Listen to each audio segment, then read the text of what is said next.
Good morning, everyone, and welcome to this Data Day webinar by Hannes Snellman. This morning, we will be talking about artificial intelligence and its regulation, and also hopefully touch upon some practical tips from experience. Uh, the idea is to discuss AI in light of the EU's proposed AI regulation or Artificial Intelligence Act, and we are joined by two great guests, both of whom have a wealth of experience of working with and researching AI. And the idea of this webinar is to run more like a fireside chat rather than a detailed presentation of the AI regulation at this point, as it's only a proposal.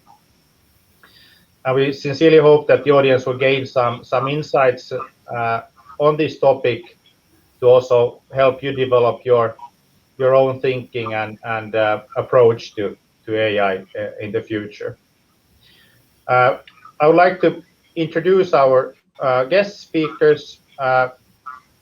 We have with us this morning Timo Seppälä.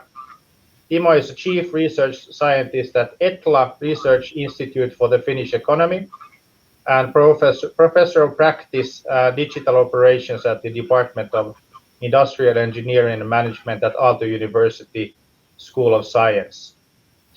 Timo's research focuses on global value chains, supply chain management, digitalization, and platform economy in technology and service-based businesses.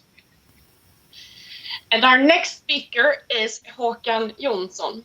Håkan works at Zalando, where he leads the algorithmic privacy and fairness team, empowering teams to develop responsible AI. Håkan's practice includes building data products, especially innovating on how to bootstrap user product data cycles in privacy-preserving ways. Before joining Zalando team, Håkan worked for Sony Mobile Communications, formerly Sony Ericsson. My name is Elizabeth Westin. I'm a partner at Hannes Snellman, and I head the intellectual property, data, and tech practice in Sweden. And good morning. My name is Jesper Nevalainen, and I had the same practice in the Helsinki office of Hannes Snellman. Quickly, a couple of practical points. In the right-hand corner of your screen, there should be a possibility for you to chat, so you can post messages on the chat. If you do so, they will be visible to all attendees. Or alternatively, you can also post questions, and the questions will only be visible to us here at Hannes Snellman and to Timo and Håkan. So, dear guest speakers, let's get started then. Maybe a very short recap on what this proposed AI regulation is about. It's obviously an attempt to regulate artificial intelligence and how it should and shouldn't be used, at least within the European Union. Maybe this will be also something that other nations will follow, like we've seen with the GDPR. In a nutshell, the regulation divides AI in three categories. There's prohibited AI, such AI as having, for instance, subliminal techniques. So those are basically banned. Then we have high-risk AI. For that, the proposed regulation includes a list and also an attempt to define what that means. And then there's third category, low-risk AI, which is not as such subject to the proposed regulation, but there's an opportunity to follow a code of conduct. And the main focus, obviously, of the regulation is on high-risk AI, including rules on compliance, risk management systems, data and data governance, technical governance, record keeping, transparency, human oversight, very important, accuracy, robustness, and cybersecurity. And on the governance side of the compliance, there's a proposal to have national notifying bodies either combining this within existing frameworks or then establishing new ones. And on a wider European level, a European AI board. And this proposed regulation would apply to providers placing on the market and putting into service AI systems in the EU, irrespective of whether those providers are established within the EU or in a third country. So this is something quite familiar to everybody who's been working with data protection for the past years, this extraterritorial scope. And it will also apply to use of AI systems located within the EU. So, of course, the question is that since we are now presented with this proposal to regulate AI, should it be regulated or not? If we look at international press, many prominent international business leaders think it should. And I think only a couple of weeks ago, Brad Smith from Microsoft was heavily advocating that some kind of global regulation is necessary. But what's your take on this, Timo and Håkan?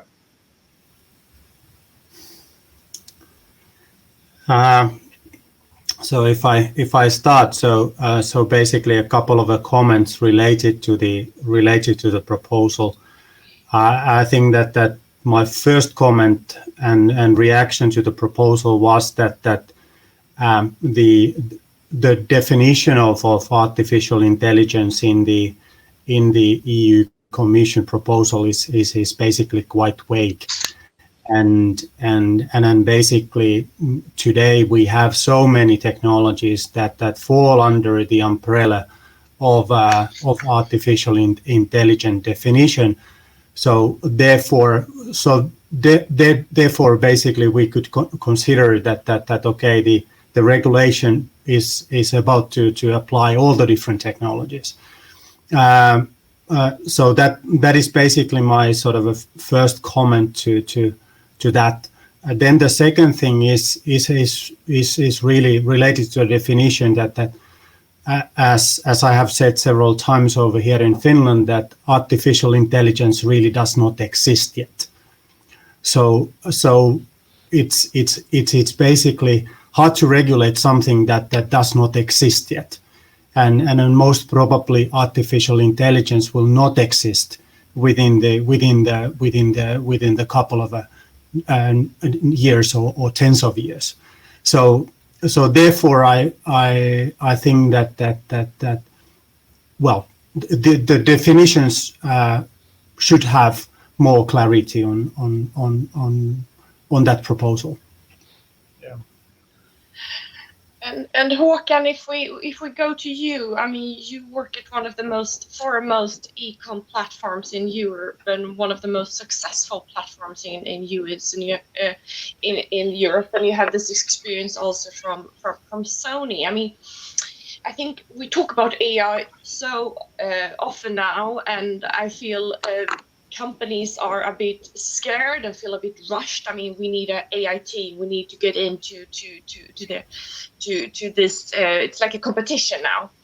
But in your experience, is Tim right? I mean, what is AI? Is that really like a huge system at the moment who's gonna reduce all the labor in the world, or kind of where are we from a technical perspective? So I mean, from our point of view. We see that, I mean, we're only trying to solve business problems with the technology that's available and the technology that we can develop ourselves. So whether this is called AI or not is not really important to us. But of course, what matters is what's being regulated and not.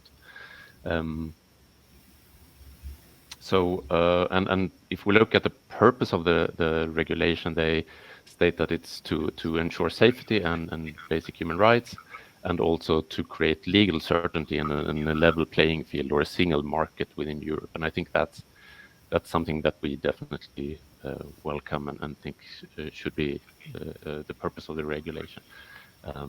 Since, I mean, we and many other companies want also to do what's best for our customers, so we also think that it's important to regulate some of these aspects. Then you may, of course, question whether this proposal is the right one. And I mean, as Timo says, the definition is quite vague, and it's clear that this is a hard area to regulate. And you may question, should we regulate AI systems as such, or is it the outcomes that we should be regulating? Does it really matter which technology we are using? Yeah, that's a very good point. Looking at the proposal from a lawyer's perspective, I think it's quite different from the general principle of EU regulation, that it should be technology neutral.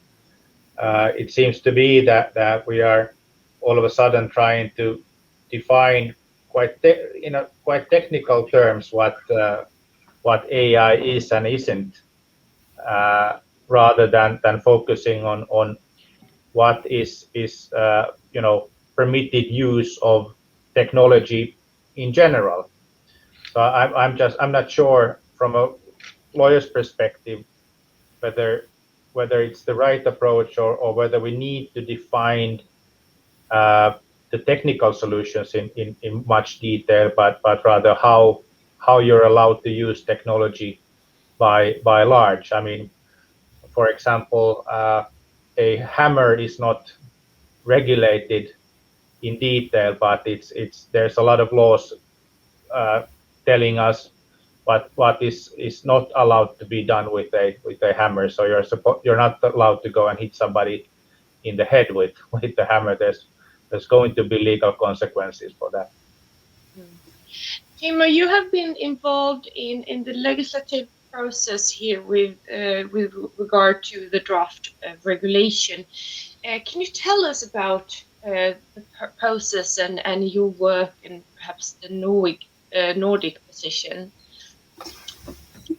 Well, yeah, I started as a sort of, or I worked for some time as a sort of a expert advisor for our ministries with the first proposal roughly 1.5 years ago, and then basically in basically my response to these two ministries that I work with, I sort of I just suggested to the ministers that we should basically follow the industrial legislation that what we have in place already, because for example, there are certain level of requirements when developing, for example, ICT systems to banks and to pharma and to medicals and that. And so basically, I was saying that we should be basically treating AI as any other technology, and we should consider all these different risk levels that what we have in our systems to be the backbone for the new legislation. Because now I sort of think that the proposal that what is there on the table. It really goes beyond sort of those industry boundaries that what we have in place today, and actually I think that Commission is partly sort of missing the target.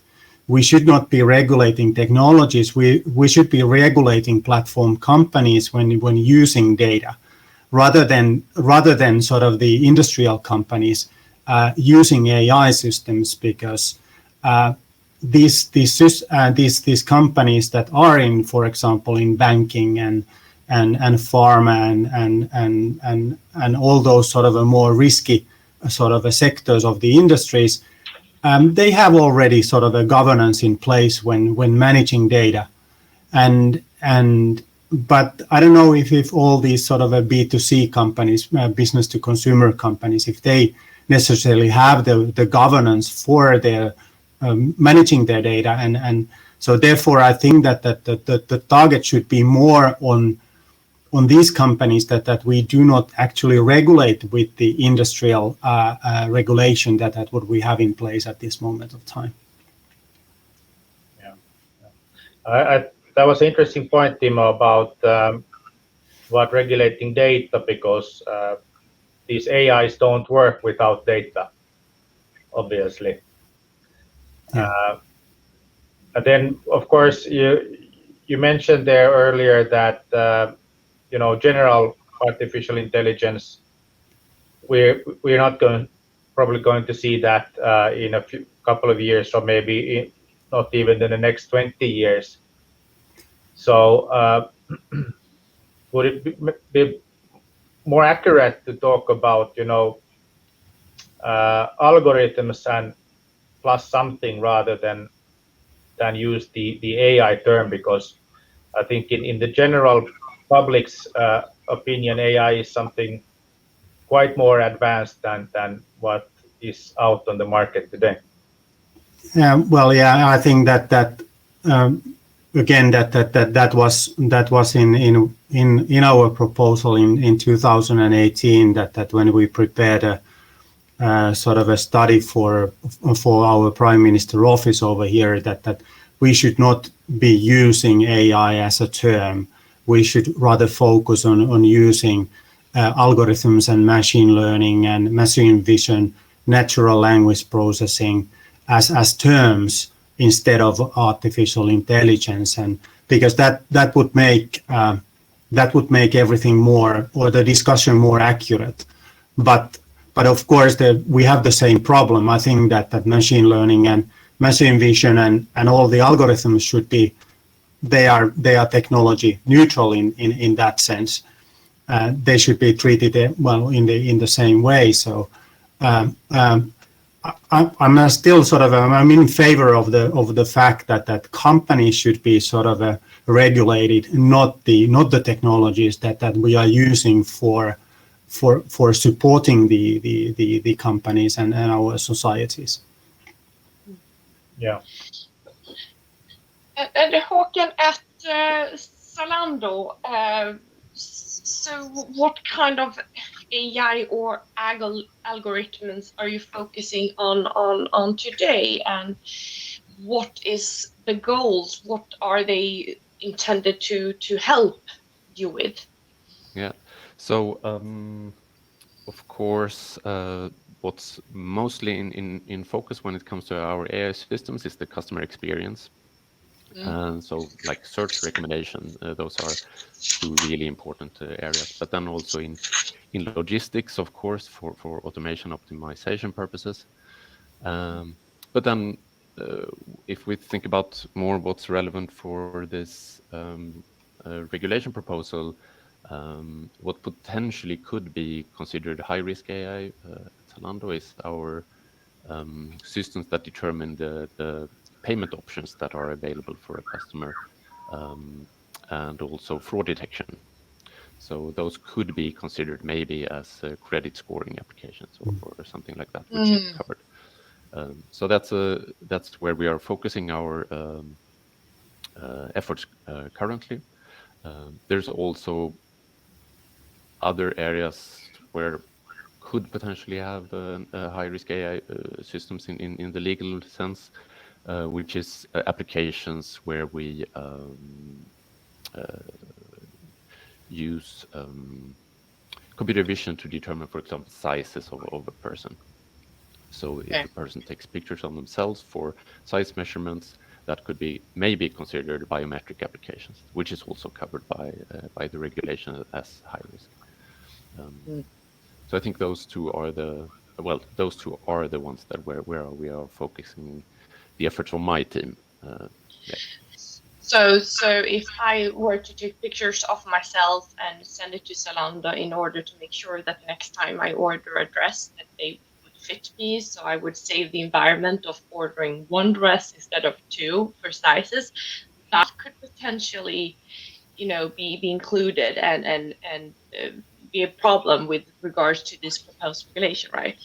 Yeah, it's not a problem. I mean, it's just that it's being covered by and should be covered by such a regulation, so that we should take the appropriate measures to ensure proper data handling and privacy, and also the fairness aspect, which I think is a super interesting aspect of the regulation, that it requires us also to manage data and models in such a way that it also ensures that there is no bias or discrimination, and that it's representative, that the data is representative of the population, even though it's not super clear what it should be representative of. And also it's going quite far when it comes to stating things like error-free data, but error-free data, I mean, it's really hard to talk about error-free data. But of course that should be always the ambitions, but how to set those kind of trade-offs and what are kind of reasonable efforts there, because the regulation proposal also uses a lot of these kind of vague wordings, reasonable, what's more appropriate, and things like that. So what does that really mean? And since it's kind of this principle-based, it means that we probably have to interpret this in the strictest possible sense, considering the high fines which are stipulated. Exactly. Do you see, Håkan, any because the proposal is, of course, without prejudice to the GDPR, for instance. So do you see any conflicts between the proposed regulation and for instance, the fundamental right to privacy and data protection? So there are potential conflicts when it comes to correcting for bias and in data. So the GDPR has this data minimization principles. We shouldn't collect like gender age data if we don't need it. But according to the proposal, we have to correct for potential biases. And it allows us also then to collect the data that we need in order to correct for these biases. So you could see that there is a potential conflict there. Should we or should we not collect this data? And where do we kind of put the bar here? But as I understand it, I'm not a lawyer, but as I understand it, the proposal actually overrides GDPR in this sense that we are actually allowed to collect this data. The question is then, do we have to? I mean, from a customer experience point, is it really? Should we really bother our customers and taking the risk on reducing trust by collecting age and gender data where we don't need it? That's not something we want to do, of course, and then it's not in the customer's interest either. Yeah, it's a good point. I'm not sure if clearly I think there's a conflict, and I'm not sure if it's that simple, that because let's say that this right to use, for instance, sensitive data to correct biases would remain, that would automatically mean that it's okay from a GDPR perspective, because then we also have other supervising authorities, different supervising authorities supervising this and on the one hand, and the GDPR on the other hand. So I can foresee some interesting discussions and conflicts already in the future if this will be the case. Any comments from you there, Timo, in this potential conflict of law situation? Yeah, I think that what Håkan said about about the payments and the payment process being sort of this type of a critical system but I think that I would I would even sort of consider that because now, well, basically, if I cannot trust e-commerce systems. Let's put it in that way. I cannot trust e-commerce systems in a way that somehow these systems do not identify their customers.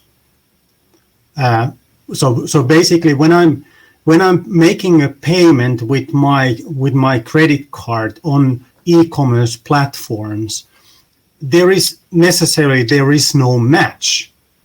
So if Elisabeth, if you would have my credit card, you could be making payments anytime.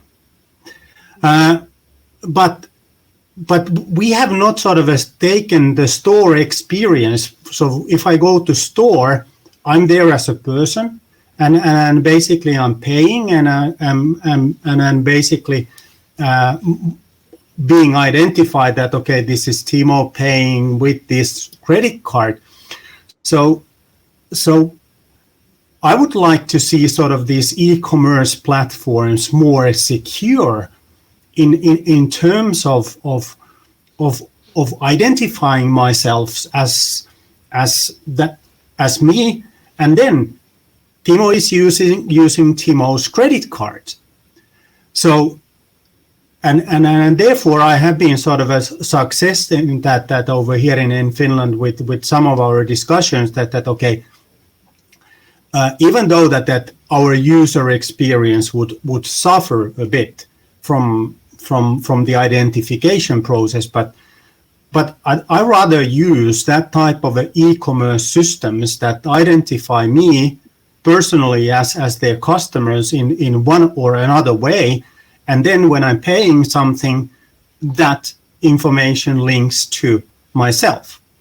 So I think that there we have a possibility to change something and make sort of these environments that what we are using for e-commerce much more secure for consumers.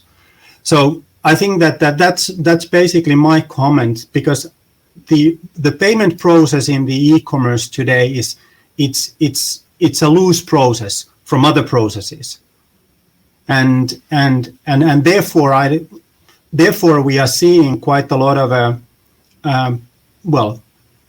fraud and these type of things happening because there is no match of identifying customers and their credit cards. And that would then, of course, if those systems would be dealt in this way, then there is no, from my perspective, there would not be necessary to regulate AI in a sense, because then we have GDPR in place that would then regulate these systems in an appropriate way. One comment maybe on the need for regulation still. The proposal also points out to the fact that there's a lot of national AI regulatory work ongoing, and maybe one goal of this European-wide regulation would be to have at least a certain set of rules that would be applied European-wide, rather than having 27 or 28 different rules in the future. How do you guys see this? I mean, for instance, Håkan, you are operating across many countries, so in that sense I would assume that one set of rules would be quite welcome. Yes, definitely. So we see this as a potential problem, of course, that there will be disparities between how rules are interpreted and made in the different countries and markets, and how we then will need to adapt on a local level. But I do think, if I remember correctly, the proposal also sets up this European body that can actually coordinate or these efforts and rules across the countries, but it still differs the responsibilities to the specific markets, as I understand it. Yeah. So maybe moving on a bit to more maybe more practical considerations.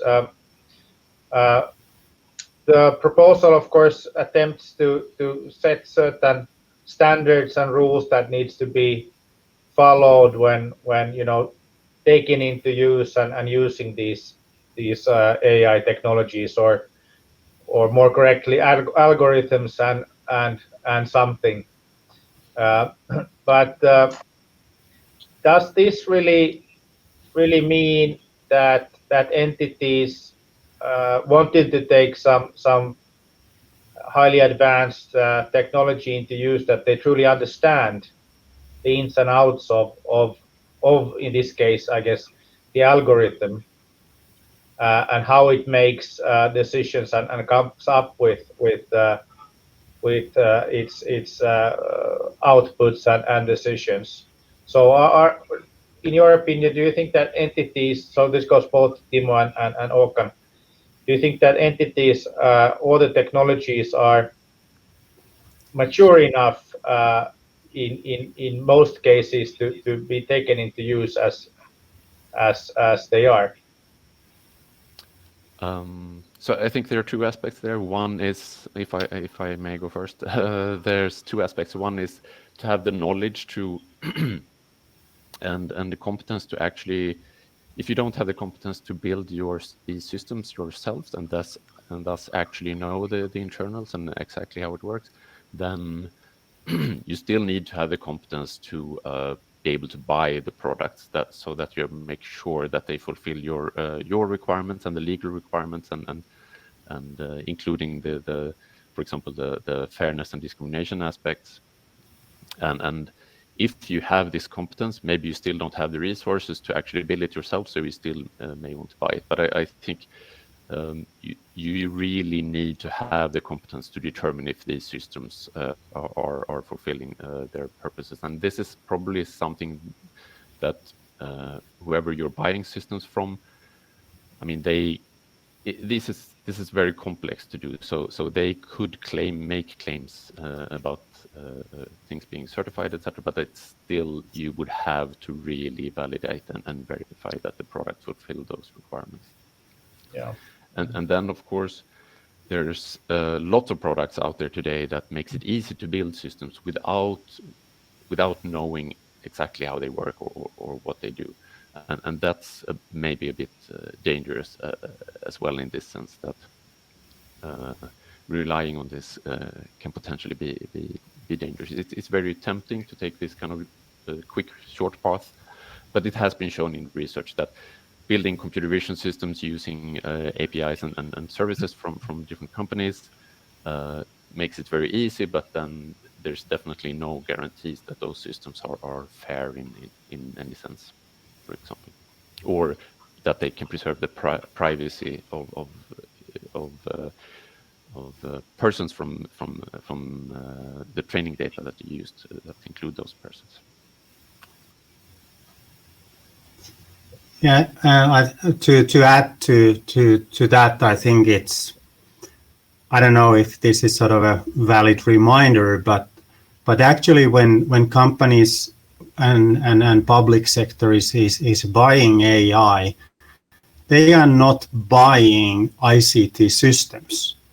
They are buying technology, and I think that and typically sort of these ICT systems, they are quite mature when taken into use. Of course, they have bugs and there will be maintenance run on top of those systems. But when these AI systems are taken into use, they are not ready. They are not mature in a same way as the productized ICT systems are. So basically, there are several sort of different type of considerations that you need to sort of consider when buying these things. And I think that a simple reminder would be that you are not buying software, you are buying technology. And then typically when you buy technology is not, well, it's not mature. And we know that how much it takes to sort of teach these systems that they would sort of become mature. So it might, well, I don't know if they never become mature when for example, when talking about data biases and things like that. Well, these data biases that what Håkan was talking about, I think that these are bugs.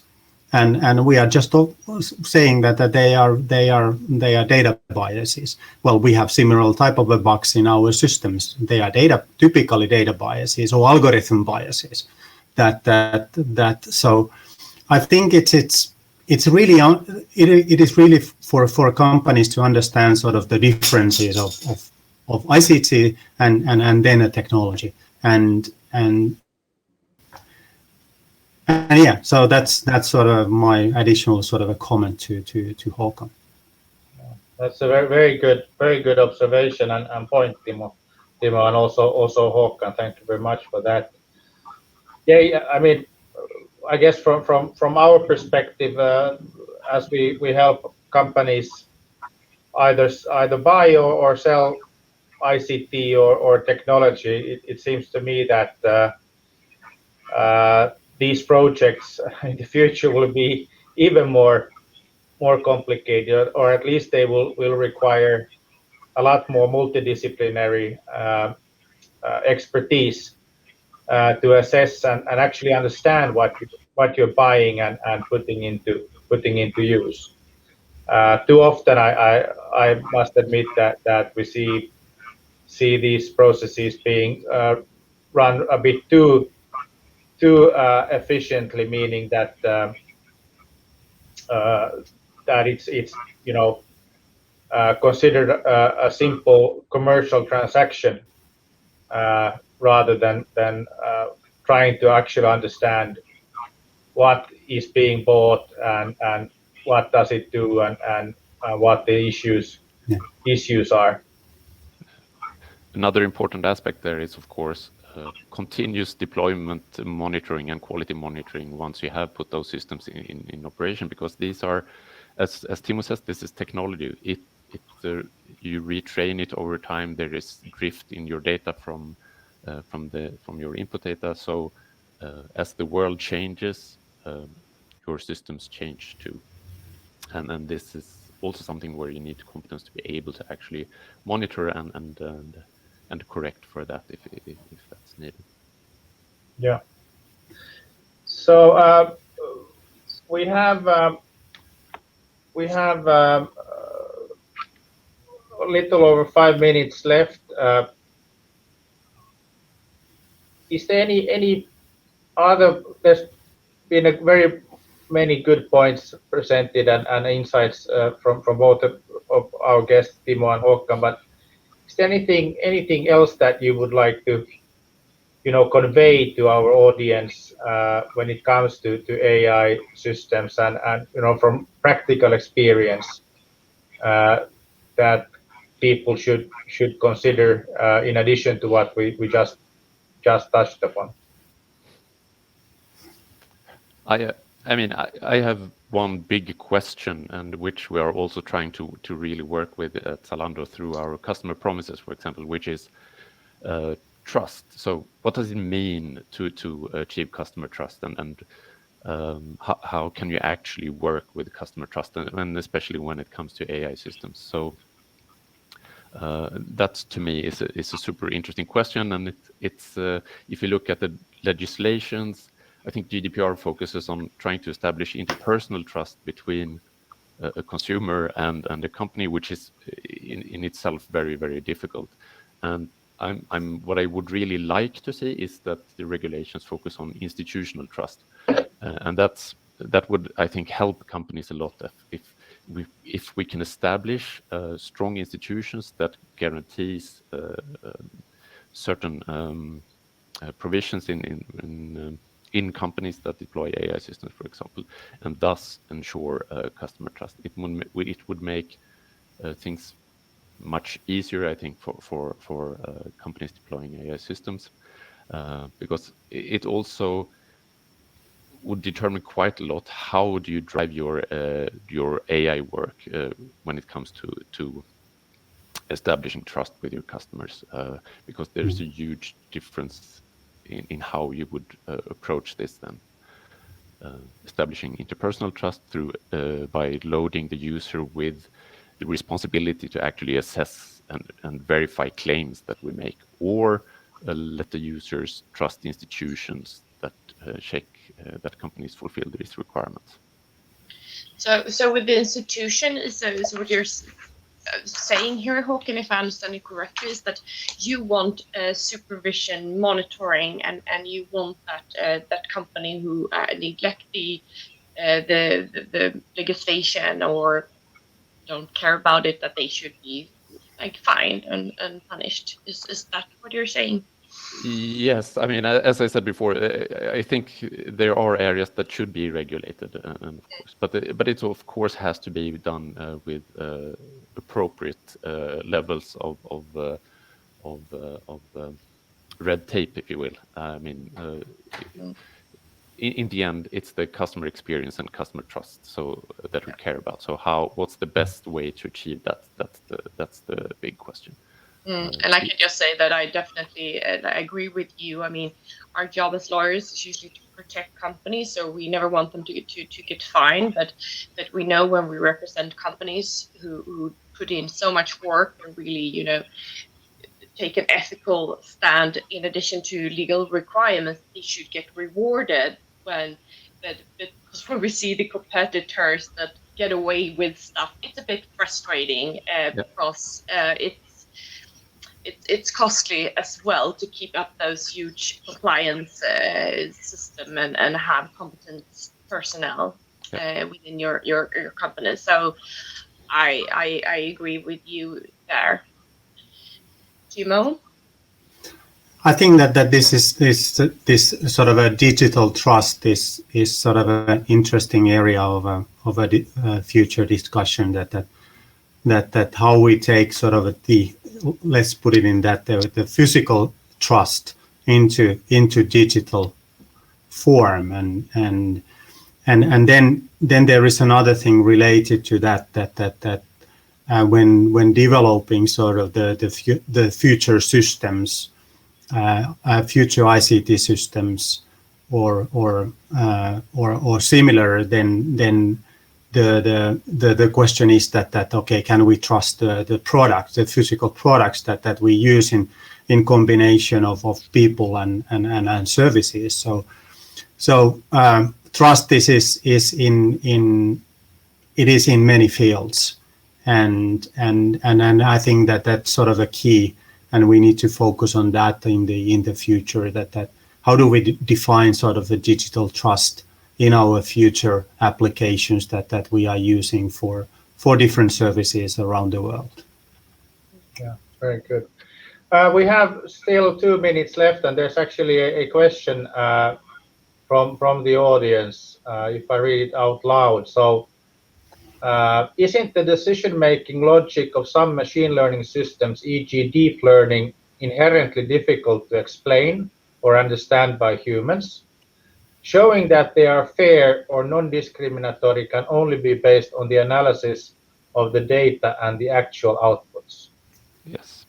So you can still measure fairness, different types of fairness, and assess risks, even if you cannot explain a system. So explainability and fairness measurements, I think, are 2 separate things. And when it comes to fairness, the state of research is that we have a lot of different metrics, and some of them are impossible to combine, even though intuitively we may want that.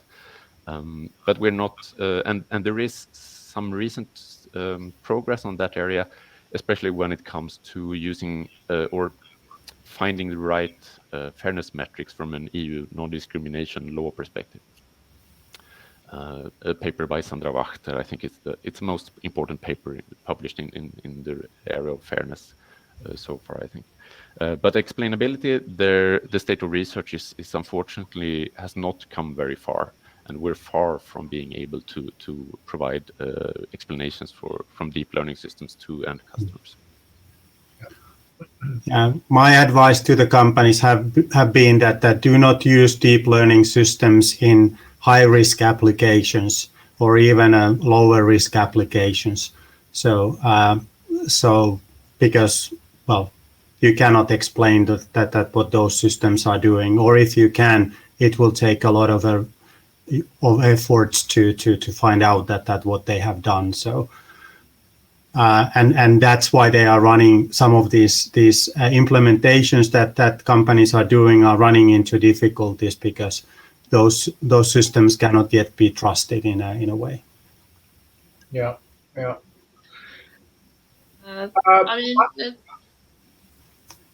Sorry, Elizabeth, I'm just mindful of time. I think we are running out of time here, and we would like to thank you both, Håkan and Timo, very much for this discussion. We sincerely hope that the audience has found it as delightful and insightful as we have. I think this was excellent and a good finish for the spring season, and then I guess we will continue with the day-to-day webinars in the autumn. The topic has not been decided, but there's so much going on that I'm sure we will find an interesting topic for the autumn as well. And I hope that we will be able to invite back Timo and Håkan, and hopefully soon we'll go back to also physical meetings and physical seminars, or at least like a hybrid of those. So thank you also to everybody who tuned in today. Have a lovely summer if we don't speak before then, and take care of yourselves. Thank you very much. Thank you. Thank you.